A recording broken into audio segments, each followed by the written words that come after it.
இந்த 400 டிக்கெட்டுக்கு தான் நேற்று ட்விட்டரில் செம்ம பஞ்சாயத்து போயிட்டு இருந்துச்சு போல். ரோஹினி இதெல்லாம் போட்டிருந்தாங்க. பட் அதுக்கு தான் இதாகி மறுபடியும் ரோஹினி எல்லாம் ஷோ கேன்சல் பண்ணியிருந்தாங்க போல. கேன்சல் பண்ணிட்டு மறுபடியும் ரீஷெடியூலில் பண்ணியிருந்தாங்க 196க்கு. சார் நிறைய பேர் நான் என்னோட சில ஃப்ரெண்ட்ஸுங்களே சொல்கிறாங்க டிக்கெட் ரேட்டு போகட்டும் கொஞ்சம் லேட்டாக நம்ம பார்ப்போம் அப்படின்னு சொல்லும்போது நிறைய பேருக்கு அது நான் யாருக்குமே மிடில் கிளாஸ் ஆகட்டும் லோவர் கிளாஸ் ஆகட்டும் யாருக்குமே காசு குறைச்சி கொடுத்தா நல்லா தான் இருக்கும். யாருக்குமே அது பிரச்சனை இல்லை, நல்ல விஷயம் தான். கண்டிப்பாக கண்டிப்பாண்ணா. கோட்டு படத்துக்கு அப்புறம் டிக்கெட் ஓப்பன் பண்ணோடனே ஹவுஸ்ஃபுல் ஆகுது. அது எப்படின்னே தெரில. கோட்டு படத்துக்கும் சரி எங்கள் ஊர் ட்ரெயின் டிக்கெட்டும் சரி எப்பொழுதுமே கிடைக்க மாட்டேங்குது. என்ன பண்ணுறதுன்னு தெரில ப்ரோ. டிக்கெட் ரேட்டு வேறு அதிகமாக இருக்குது. எப்படி போக போகிறாங்க என்னன்னு தெரியல.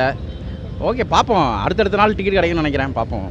ஆமாம், கண்டிப்பாக குறைக்கிறது நல்லது தான். ஒரு 200 குயில வச்சா தானே கண்டிப்பாக எல்லா மக்களும் வந்து பார்ப்பாங்க. இது கண்டிப்பாக யோசிக்கக்கூடியது தான். 190 டிக்கெட்டுக்கே வந்து நிறைய பேர் வெயிட் பண்ணி தான் பார்க்குறாங்க. பட் அந்த 190 டிக்கெட் ஓகே தான். அந்த 190 டிக்கெட் வைக்கணும். சென்னையில் மெட்ரோபாலிட்டன் சிட்டிலாம் கண்டிப்பாக 190. அது வேறு போட்டிருந்தாங்க, ஆன்லைன்லேயே வேறு போட்டிருந்தாங்க.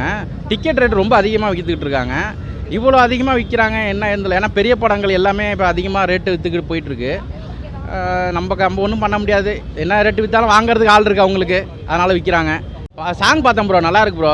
என்ன ஒருத்தனாக்கா சாங் திரிஷாலாம் வருவாங்கன்னு எதிர்பார்த்தோம். குத்து சாங்கு திரிஷாலாம் இருப்பாங்கன்னு சொல்லி ஏமாற்றிட்டாங்க ப்ரோ. திரிஷா இருந்தால் இன்னும் சூப்பராக இருந்திருக்குன்னு நினச்சேன். திரிஷா இல்லை ப்ரோ, ரொம்ப ஆஹா ஓஹோ அப்படிலாம் இல்லை. ஓகே நல்லா இருக்கிற மாதிரி தான் இருக்குது. ஓகே என்ன இந்த சிஜி ஒர்க்கு அந்த போன பாட்டில் எல்லாம் போட்டு வச்சு செஞ்சு கலாச்சிட்டு இருந்தாங்க.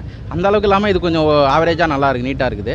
இது ஒன்றும் பாட்டே ஒன்றும் பெரிய பேக்ரவுண்ட் மியூசிக் மாதிரி தான் இருக்குது. பாட்டு மாதிரியே இல்லை, இது ஃபுல்லாக பேக்ரவுண்ட் மியூசிக் மாதிரி போகுது. நல்லா இருக்குது. ஒரே ஒரு ஸ்டெப்பு போட்டிருக்காப்புல, அந்த ஸ்டெப்பு மட்டும் சூப்பராக இருக்குது. திருசாவல்ல ப்ரோ. அந்த தெலுங்கு ஸ்டைல் பார்த்தீங்கன்னாக்கா அது வேறு.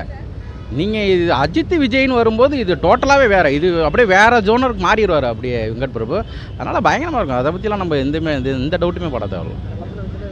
ஓகே இல்லை எதிர்பார்க்காத வந்து திடீர்னு பார்க்கும்போது வந்து அது கண்டிப்பாக நல்லா இருக்குது. ஏன்னா வந்து ஸ்டார்டிங்கில் வந்து விஜய் சாரோட கடைசி படங்கும் போது கடைசியாக வந்து ரொம்ப எக்ஸ்பெக்ட் வச்சும்போது ஸ்டார்டிங்கில் வந்து 2 பாட்டுமே அந்த அளவுக்கு பூர்த்தி பண்ணலை. பட் திடீர்னு மட்டை பார்க்கும்போது ஓகே நல்லாயிருக்கு. இது வரைக்கும் வந்த பாட்டு வாய்ப்பு இருக்குண்ணா. அப்போ ஒருத்தர் இது விழுந்துட்டாரு வாழ்க்கை ஃபுல்லாக விழுந்தே கிடப்பார்னு சொல்ல முடியாதுல்ல. ரஜினி சார் சொன்ன மாதிரி தான், விழுந்தோடனே யானை மாதிரி இருக்கக்கூடாது, டக்குன்னு குதிரை மாதிரி டக்குன்னு எந்திரிச்சார். அப்போ எல்லாருமே சருவிகள் யானைக்கு அடிச்சு எடுக்கும் மாதிரி எல்லாருக்குமே சருவு வரதான் செய்யும். எந்திரிச்சு போகிறது இயல்பு தானே.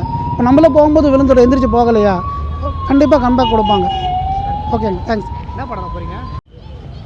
சாங் நல்லா இருந்துச்சு. முன்னைய சாங்லாம் கம்பேர் பண்ணும்போது நல்லா இருந்துச்சு. எனக்கு பர்டிகுலராக ஸ்பார்க்கே நல்லா தான் இருந்த மாதிரி இருந்துச்சு சாங்கு. பட் அந்த அனிருத்தோட பீட் இல்லை. எல்லாம் அனிருத் சாங் கேட்டு இப்போல்லாம் வந்து எல்லாமே அந்த ஃபாஸ்ட் பீட் இருக்குன்னு பார்க்குறாங்க. பட் இவனும் நல்லா தான் பண்ணியிருக்காரு எனக்கு தெரிஞ்சு. பார்ப்போம். இந்த சாங் நான் அதுக்கேற்ற மாதிரி நல்லா பீட்டும் ஃபாஸ்ட்டாக இருந்துச்சு, நல்லா இருந்துச்சு. நீ கொஞ்சம் இது தான் பண்ணியிருந்தாங்க. ஓகே பார்ப்போம் எவ்வளோ டேஸில் விட்றாங்கன்னு. பெங்களூர்லலாம் ரொம்ப பார்த்தேன் நான் அன்றைக்கி. ஃபுல்லாகவே 400, 500, 600 தான் விட்டுருக்காங்க டிக்கெட்லாம். பட் பெங்களூர்